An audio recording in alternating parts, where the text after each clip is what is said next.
Cap Fact, in which I forget that sometimes comics are just stories. The writer Roy Thomas was recently on the Captain America Comic Book Fans podcast, and I was able to submit a question for that interview. And I was really excited about this because there's something in a story he wrote that has always bothered me.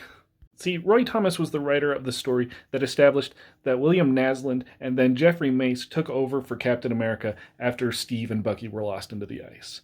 Now, Roy Thomas is famous for doing retcons, and, this is one of them. And so I had always wondered why, in this story, William Naslund took over just to, later off be killed in the story to have Jeffrey Mace take over. And it always confused me. I thought, what reason was there for this? Was there like some continuity issue out there that this was solving?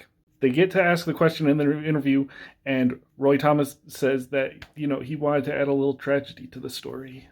Which totally makes sense. And now that I'm able to view it just as a story element, it's actually really cool and kind of reflects on how Steve really fills the mantle, because basically whenever somebody else takes over, it turns out poorly.